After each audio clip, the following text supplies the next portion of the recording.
नमस्कार दोस्तों, स्वागत है आपका अपने YouTube channel bio hub by Virendra sir पर।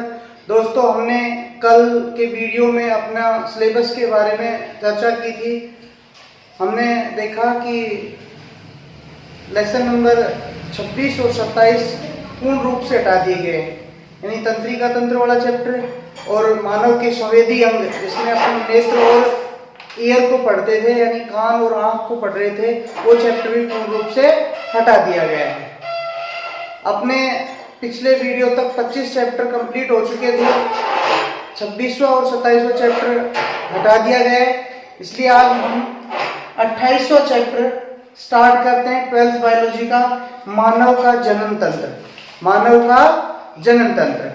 अब सबसे पहले बात करते हैं हम जनन की। किसे कहते हैं जनन? What is reproduction? जनन क्या है? तो जीवों द्वारा अपने समान नए जीव उत्पन्न करने की क्रिया। जीवों द्वारा अपने समान, यानी जीव क्या करें? अपने समान नए जीव उत्पन्न करें, नए जीव उत्पन्न करें। इसे ही हम क्या कहते हैं? जनन कहते हैं।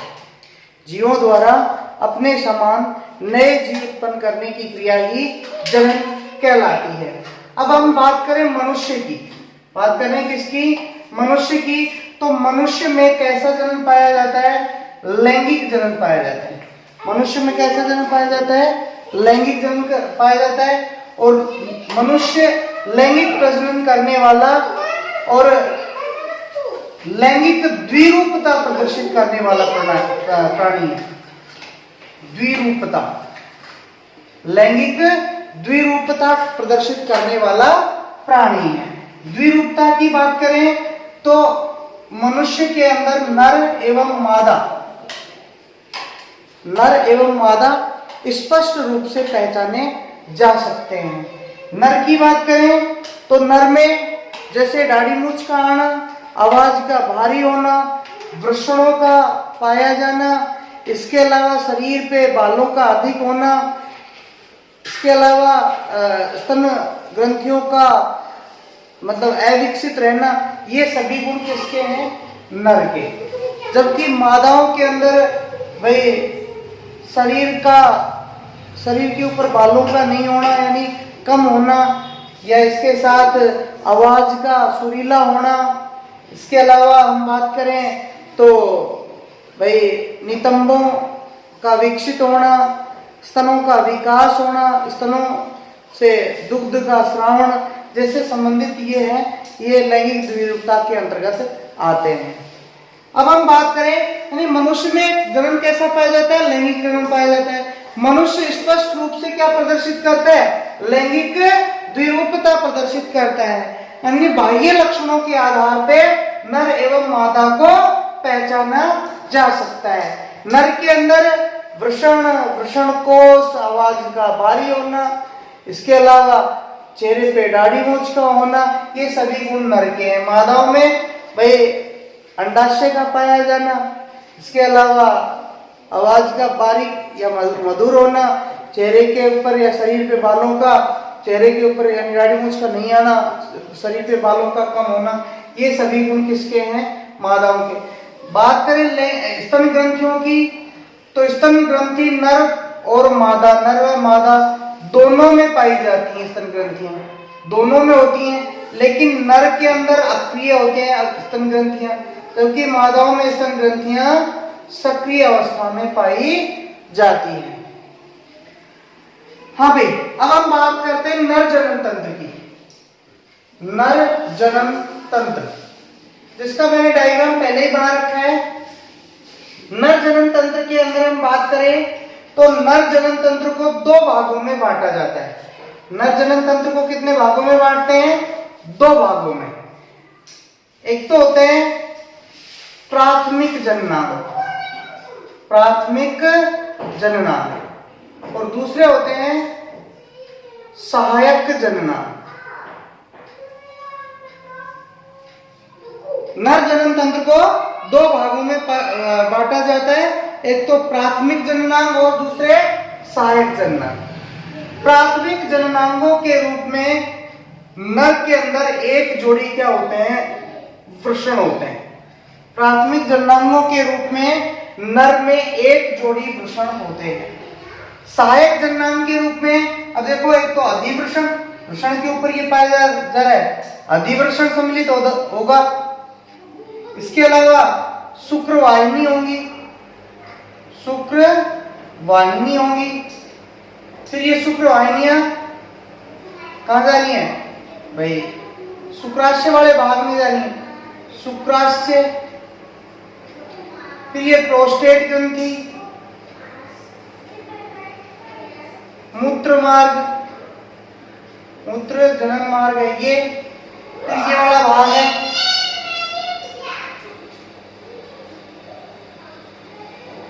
सेशन वाला भाग है ये सहायक जननांगों में सम्मिलित होते हैं। अब हम बात कर रहे हैं पहले यानी प्राथमिक जननांगों की। किनकी? अब हम पहला जननांग पढ़ेंगे, प्राथमिक जननांग। देखिए, मानव के अंदर, अगर मानव के नर की बात करें तो नर में एक जोड़ी, नर के अंदर एक जोड़ी प्राथमिक जननांग के रूप में, नर में एक जोड़ी प्राथमिक जननांग के रूप में वृषण पाए जाते हैं। कहाँ होते हैं ये? उदर से बाहर यानी शरीर से बाहर होते हैं। कैसे रंग के? गुलाबी रंग के, गुलाबी रंग के, अंडाकार, अंडाकार ये होते हैं। कहां पाए जाते हैं? श्रोणी क्षेत्र में, श्रोणी क्षेत्र में यानी ये जो अपना निचले पश्चपाद जहां पे जुड़े रहते हैं, और कहां पे? पश्चपादों के बीच में, पश्चपादों के बीच के अंदर एक जोड़ी वृषण पाए जाते हैं। दोबारा सुनना, मनुष्य के नर में उदर गुहा से बाहर गुलाबी रंग के अंडाकार श्रोणी क्षेत्र में पश्चपादों के बीच एक जोड़ी वृषण पाए जाते हैं। वृषण की दीवार है, ये जो दीवार है वृषण की दीवार, ये लचीली होती है। वृषण की जो दीवार है ये कैसी है? लचीली, रोम युक्त होती है। रोम यानी इसके ऊपर रोम पाए जाते हैं। इसकी आंतरिक अरेखित पेशी को, जो आंतरिक अरेखित पेशी है, नीचे भीतर की ओर जो ये वाली पेशी है आंतरिक अरेखित पेशी, इसे हम डार्टोस पेशी कहते हैं। कौन सी पेशी कहेंगे? डार्टोस पेशी। इसकी वृषणों के अंदर जो ये अरेखित पेशी है आंतरिक, उसको डार्टोस पेशी कहते हैं। और बाह्य रेखित पेशी को, बाह्य रेखित पेशी को वृषणोत्कर्ष, वृषणोत्कर्ष पेशी कहा जाता है। हाँ भाई, आंतरिक अरेखित पेशी को डार्टोस पेशी और बाह्य रेखित पेशी को वृषणोत्कर्ष पेशी कहते हैं। दोबारा से समझ लो, नर में उदर से बाहर गुलाबी रंग के अंडाकार श्रोणी क्षेत्र में पश्चपादों के बीच में एक जोड़ी वृषण पाए जाते हैं, जो लचीली रोम युक्त झिल्ली से घिरे रहते हैं, दीवार से घिरे रहते हैं। इस रोम युक्त लचीली दीवार की आंतरिक अरेखित पेशी को डार्टोस पेशी और बाह्य रेखित पेशी को वृषणोत्कर्ष पेशी कहा जाता है। अब इससे आगे की बात करें हम इसकी संरचना की। हाँ भाई, वृषण की संरचना एवं कार्य, वृषण की संरचना एवं उसके कार्य। हाँ जी, प्रत्येक वृषण है वो 4 सेंटीमीटर तो मोटा और 2.5 सेंटीमीटर चौड़ा होता है या लंबा होता है। मोटा और ये लंबा होता है। 4 सेंटीमीटर तो मोटा होता है और 2.5 सेंटीमीटर लंबा होता है। और इसका वजन है, वजन लगभग प्रत्येक का 10 से 15 ग्राम होता है। 10 से 15 ग्राम वृषण का वजन होता है। वृषण कोष द्वारा घिरा रहता है। ये क्या है? यानी वृषण है वो वृषण कोष द्वारा घिरा रहता है। वृषण कोषों से घिरा रहता है और वृषण कोषों के 2 आवरण पाए जाते हैं, जिनको अपन वृषण के खोल भी कहते हैं। वृषण के क्या कहते हैं? खोल कहते हैं। इसके बाहरी महीन आवरण को, जो बाहर वाला महीन आवरण है, बाहरी महीन आवरण क्या कहलाता है? योनि कंचुक। योनि कंचुक या फिर इसको ट्यूनिका वेजाइनेलिस, ट्यूनिका वेजाइनेलिस कहते हैं। वृषण है, वृषण कोषों से घिरा रहता है। वृषण कोषों के 2 आवरण होते हैं, बाहरी महीन आवरण को योनि कंचुक या ट्यूनिका वेजाइनेलिस तथा आंतरिक आवरण को श्वेत कंचुक, श्वेत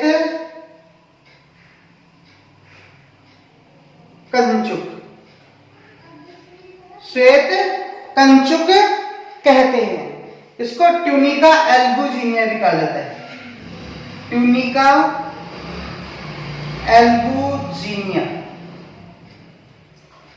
दोबारा से समझ लो, वृषण की संरचना की बात करें, प्रत्येक वृषण 4 सेंटीमीटर मोटा, 2.5 सेंटीमीटर लंबा होता है। प्रत्येक वृषण का वजन 10 से 15 ग्राम होता है।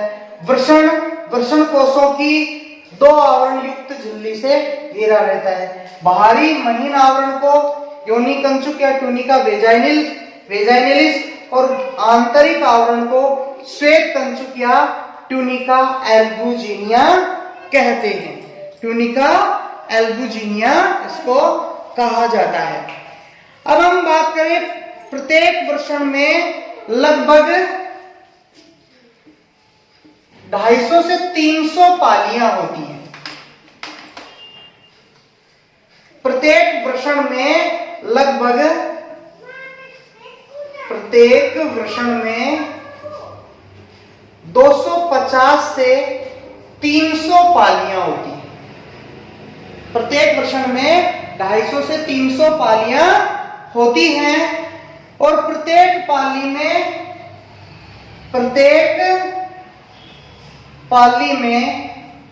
2 से 3 अति कुंडलित, जैसे अपन वृषण की बात करें तो ये वृषण ऐसे 250 से 300 पालियों में ऐसे बटा रहेगा और प्रत्येक पाली में 2 से 3 अति कुंडलित शुक्रजनक नलिकाएं होती है। क्या होती हैं? शुक्रजनक नलिकाएं पाई जाती। प्रत्येक वृषण 250 से 300 पालियों में बटा है। प्रत्येक पाली में 2 से 3 अति कुंडलित शुक्रजनक नलिकाएं पाई जाती हैं। शुक्रजनक नलिकाओं से बाहर की ओर, ये जो शुक्रजनक नलिकाएं, इनसे बाहर की ओर लेडिंग कोशिकाएं पाई जाती हैं। लेडिंग या जिसको अंतराली कोशिकाएं कहा जाता है, लेडिंग कोशिकाएं पाई जाती है। प्रत्येक ये जो नलिकाएं हैं, इन शुक्रजनक नलिकाओं के बाहर लेडिंग कोशिकाएं पाई जाती हैं। अब ये जो लेडिंग कोशिकाएं हैं, इनके द्वारा नर हार्मोन, इसको हम एंड्रोजन या फिर पुंजन या फिर टेस्टोस्टेरोन कहते हैं। टेस्टोस्टेरोन का स्रावन करती है।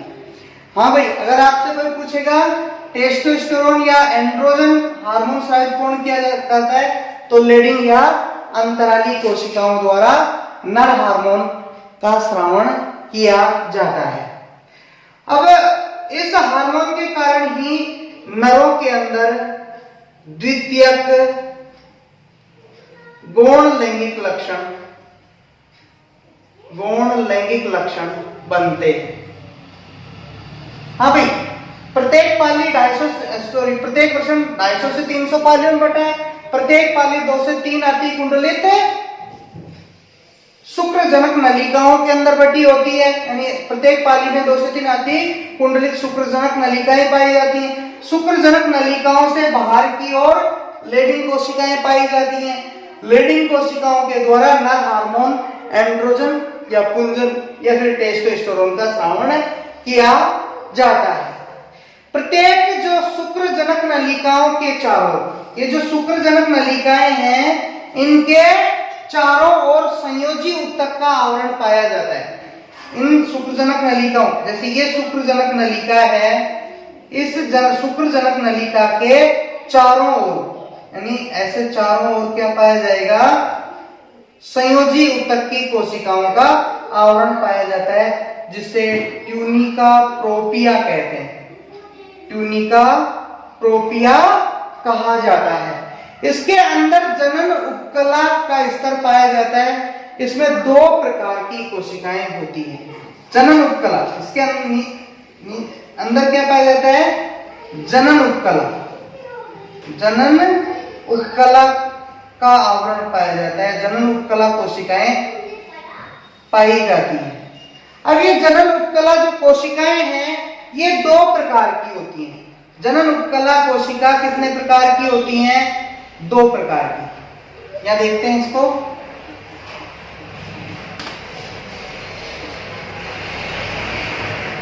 जनन उपकला है वो कितने प्रकार की है भाई, 2 प्रकार की। जनन उपकला कोशिका 2 प्रकार की होती हैं। एक तो शुक्रजननीय कोशिकाएं, शुक्र जननीय कोशिकाएं, जिनको हम स्पर्मेटोगोनियल सेल बोलेंगे। स्पर्मेटोगोनियल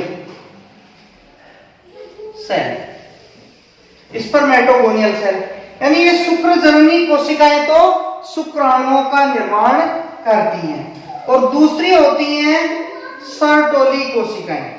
सर्टोली, या इनको हम आलंबन कोशिकाएं भी कहते हैं। सर्टोली कोशिकाएं ये धात्री कोशिकाएं, इनको अपन धात्री यानी माता के रूप में, माता क्या करती है, शिशु को पोषण देती है। ऐसे ही शुक्रजनन नलिकाओं द्वारा जो शुक्राणु बनेंगे, उन शुक्राणुओं को पोषण देने का काम सर्टोली कोशिकाओं के द्वारा किया जाता है। हाँ भाई, इसके अलावा सर्टोली कोशिकाएं एफएसएच हार्मोन का स्रावण भी करती हैं। हार्मोन का स्रावण भी इनके द्वारा कुछ मात्रा में किया जाता है। एफएसएच हार्मोन पीयूष ग्रंथि से भी स्रावित होता है, लेकिन सर्टोली कोशिकाएं भी कुछ मात्रा में एफएसएच हार्मोन का स्रावण करती हैं। हाँ भाई, एफएसएच क्या होता है, follicle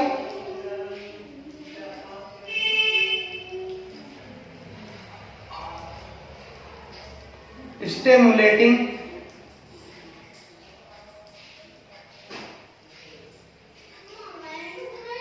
hormone. Follicle stimulating hormone, यानी सर्टोली कोशिकाओं के द्वारा एफएसएच हार्मोन का स्रावण भी किया जाता है। शुक्रजनन जो नलिकाएं हैं, ये जो शुक्रजनन नलिकाएं हैं, सभी इनकी शुक्रजनन नलिकाएं हैं, ये सारी की सारी मिलकर के, ये सभी आ जाएंगी यहाँ पे, सभी मिलकर के किसमें खुल जाती हैं, शुक्र जनन नलिकाएं एक जाल में खुलती हैं, जिसको अपन वृषण जालक कहते हैं। क्या कहते हैं, वृषण जालक। ये सारी की सारी आकर के एक जाल नुमा संरचना में खुल जाती हैं, जिसको वृषण जालक कहा जाता है। क्या कहते हैं, वृषण जालक। वृषण जालक से 15 से 20 शुक्र वाहिकाएं निकलती, यहां से 15 से 20 शुक्र वाहिकाएं निकलेंगी और ये शुक्र वाहिकाएं आगे जाकर के अधिवृषण के अंदर खुल जाती। शुक्र वाहिकाएं क्या करेंगी, आगे जाके अधिवृषण के अंदर खुल जाती हैं।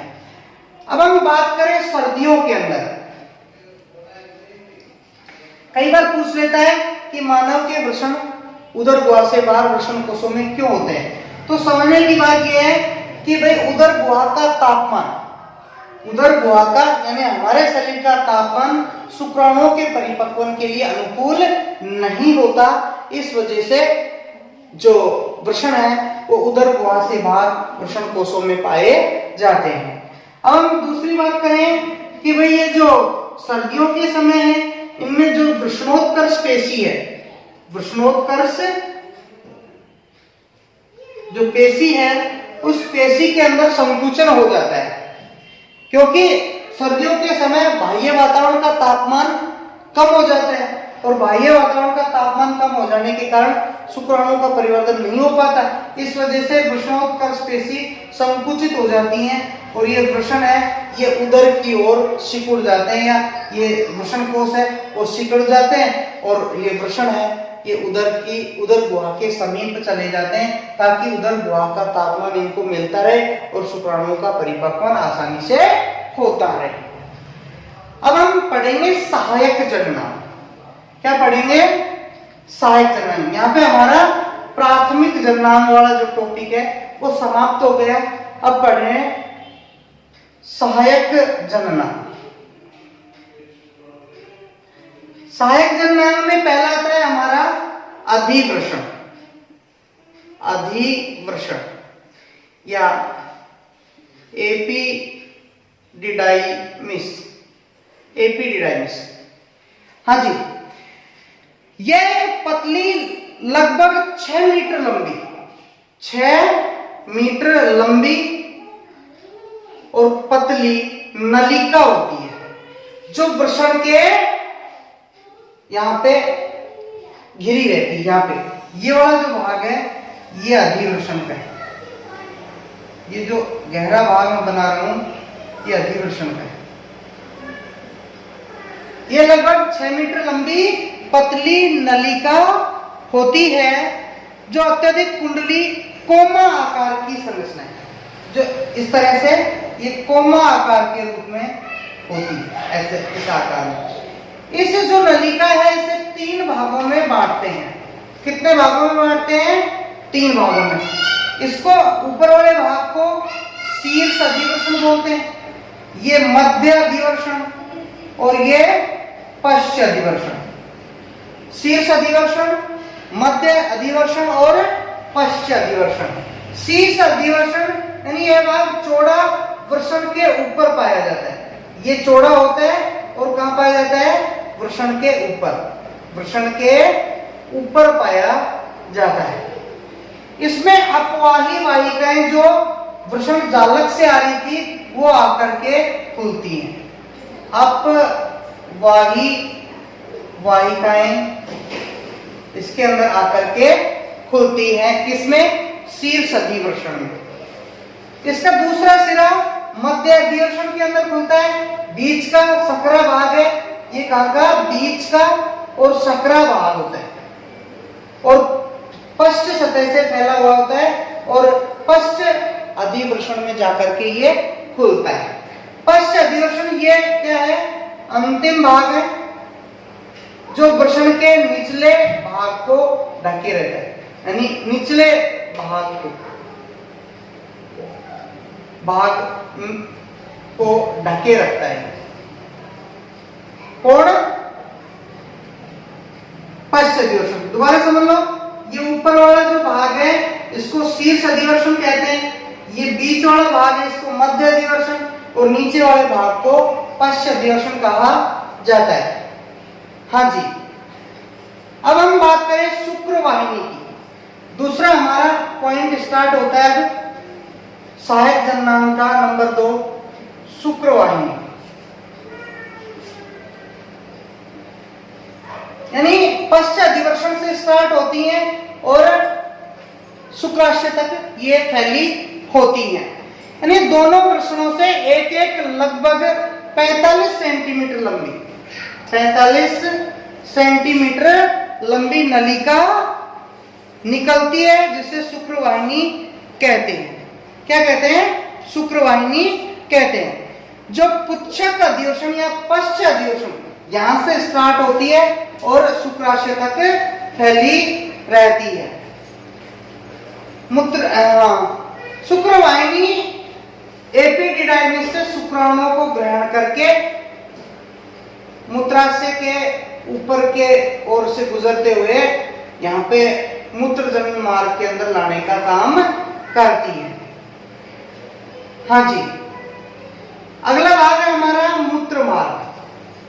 मूत्र मार्ग यानी मूत्राशय से ये मूत्रवाहिनी आ गई, ये मूत्राशय से तो मूत्रवाहिनी आ गई और ये क्या आ गई? शुक्रवाहिनी आ गई। आकर के दोनों के दोनों मिलकर के मूत्र मार्ग का निर्माण करती है। यानी मूत्राशय से मूत्रवाहिनी निकलकर स्खलनीय वाहिनी, ये कौन सी वाहिनी है? स्खलनीय वाहिनी।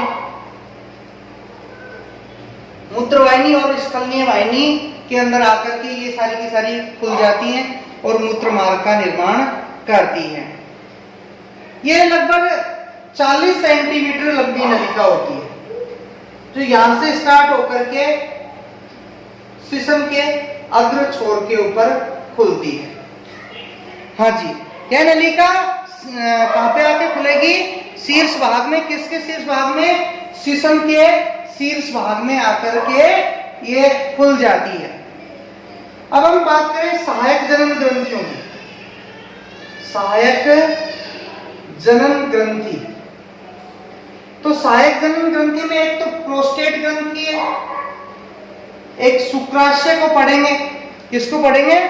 शुक्राशय को, प्रोस्टेट ग्रंथि को, और एक अल्बोयूरेथ्रल ग्रंथि आएगा उसको।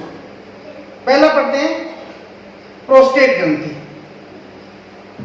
प्रोस्टेट ग्रंथि, हाँ जी, यह मूत्राशय के ठीक नीचे, ये मूत्राशय के ठीक नीचे स्थित होती है। कहां पाई जाती है? मूत्राशय के ठीक नीचे पाई जाती है, जो हल्के सफेद क्षारीय तरल का, हल्के सफेद क्षारीय तरल का स्रावन करती है।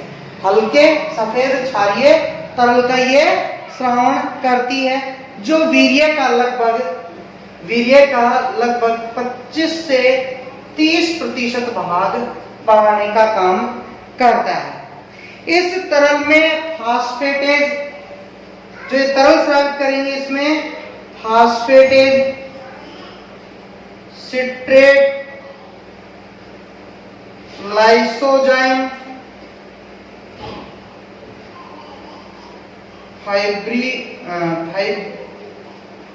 फाइब्रोलाइसिन, स्पर्मीन, ये एंजाइम पाए जाते हैं। किसमें? प्रोस्टेट ग्रंथि के स्राव में। और ये जो स्राव है, ये एक तो शुक्राणुओं को सक्रिय बनाता है और दूसरी बात उन्हें पोषण देने का काम ये करता है। अगला बिंदु है हमारा शुक्राशय।